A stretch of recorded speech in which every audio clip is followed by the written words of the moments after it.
विभीषिका से संबंधित है। समय पूरे हिंदुस्तान पर यूनियन जैक फहरा रहा था। ब्रिटिश साम्राज्य का सूरज अपने उत्कर्ष पर था।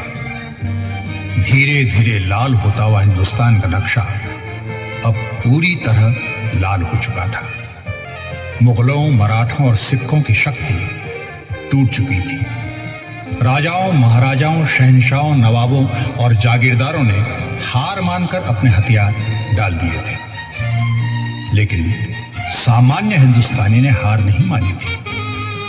उनके दिलों में आजादी की चिंगारी अभी जिंदा थी। वो चिंगारी बैरकपुर में 29 मार्च 1857 को विद्रोह की पहली लपट बनकर चमकी थी। जी, ये बात तो आप कब से कहते चले आ रहे हैं। मैं अभी भी यही कहूंगा। कब तक सब्र करें? सब्र की भी कोई हद होती है, कोई सीमा होती है। इतने बेसब्री से बनी हुई बात बिगड़ जाएगी। इतने महीनों से हम फौजी लोग एक छावनी से दूसरी छावनी कमल का फूल और रोटी लिए घूम रहे हैं। हम सब जानते हैं। मैं ही नहीं, सभी तिरंगे पूछते हैं कब तक हम चुप बैठे। सब हिंदू सिपाहियों ने गंगा जी की कसम खाई है और मुसलमानों ने कुरान की। सबकी रगों के खून में उबाल है। सब फिरंगियों को खाल फेंकने को बेचैन हो रहे हैं और आप आकर कहते हैं सब्र करो। बस 31 मई तक। ना जाने कब आएगी 31 मई। बहरा है, सुनता नहीं है। अटेंशन! आज से अटेंशन! हम चर्बी वाला कारतूस मुंह से नहीं काटेंगे। इसमें गाय की चर्बी है, इसमें सुअर की चर्बी है। हमने कंपनी को अपना धर्म नहीं बेचा। हम अपने धर्म के लिए अपनी जान पर खेल जाएंगे। Shut up! You bastard! क्या कहा?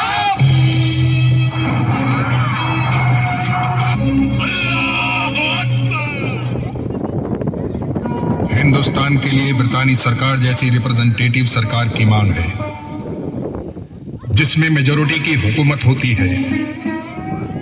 अगर ऐसा होता है तो इसका मतलब होगा हिंदू हिंदुस्तान में हमेशा हुकूमत करेंगे और मुसलमान कभी नहीं। मैं नहीं समझता कि कौमी कांग्रेस का क्या मतलब है। क्या इसका माने यह समझा जाए कि अलग अलग जातियों, मजहबों के लोग जो हिंदुस्तान में रहते हैं वो एक कौम के हैं या एक कौम के हो सकते हैं? वो कांग्रेस जो हिंदुस्तान को एक कौम समझती है, वो किसी भी नाम से आए, मैं ऐसी हर कांग्रेस को नामंजूर करता हूं।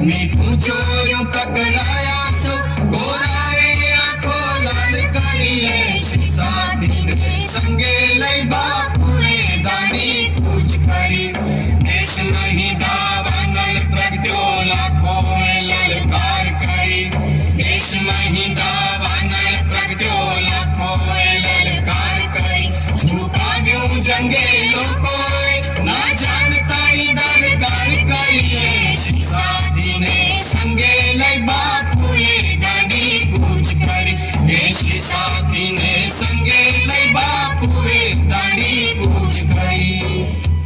जिन्ना साहब, पूरे मुल्क में जो आंदोलन की आंधी चल रही है उससे आप दूर क्यों हैं?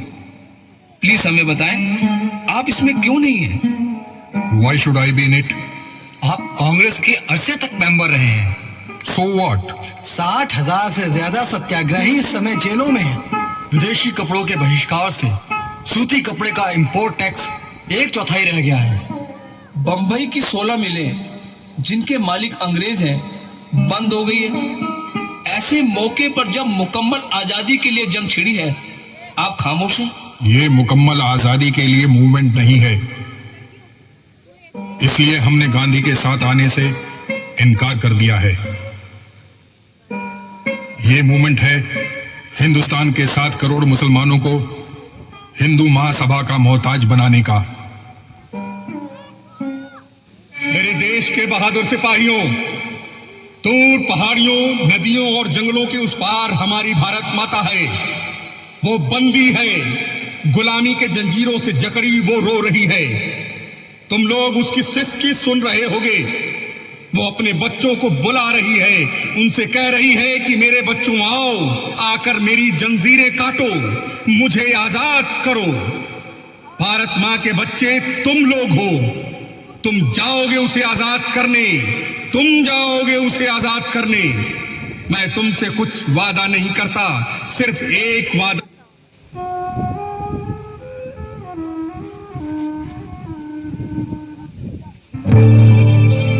Long years ago, we made a tryst with destiny, and now the time comes when we shall redeem our pledge, not only or in full measure, but very substantially.